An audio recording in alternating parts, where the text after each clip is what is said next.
ఈ గవర్నమెంట్ వచ్చిన తర్వాత రోడ్ల పరిస్థితి ఎలా ఉంది? ఈ కూటమి ప్రభుత్వం వచ్చిన తర్వాత రోడ్లు గతానికి ప్రస్తుతానికి చాలా తేడా కనపడుతుంది. ఎంత తేడా అంటే గతంలో అసలు ఒక బండి వెళ్తే ఆ బండి మొత్తం గొల్లైపోయాయి. ఈరోజు మనకి కేక్ వాక్ లాగా ప్రతి వెహికల్ చాలా చక్కగా వెళ్ళిపోతుంది. ఎటువంటి ఇబ్బందులు లేకుండా గర్భిణీ స్త్రీలకి ముఖ్యంగా అవసరం లేని ప్రయాణంతో హాస్పిటల్కి వెళ్ళి చికిత్స చేసుకునే విధంగా కూడా ఈ ప్రభుత్వం రోడ్లని చాలా చక్కగా తీర్చిదిద్దుతుంది. గవర్నమెంట్ ఏదో అరకొర ఒకరి చోట్ల రెండు చోట్ల సిఎస్ఎల్ చూపించుకుంటుంది, ప్రచారం చేసుకుంటుంది, అది ఇదని మాట్లాడుతున్నారు వైసీపీ.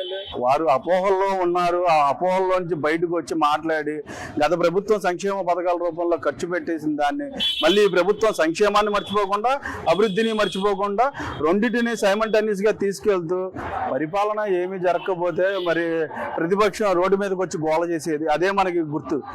అసలు ప్రతిపక్షం అనేది రోడ్డు మీదకి ఎక్కడ వస్తుంది? ఏది అంతా సజావుగా జరుగుతుంది కాబట్టి ప్రతిపక్షానికి ఎటువంటి ఆరోపణలు చేయడానికి ఏమీ అవకాశాలు లేక కేవలం ఆ మీడియాలో కూర్చొని వాటి డిబేట్లో చెప్పడం మటుకే వారు చేస్తున్న పని. క్షేత్రస్థాయిలో రమ్మనండి, వచ్చి చూపించమనండి.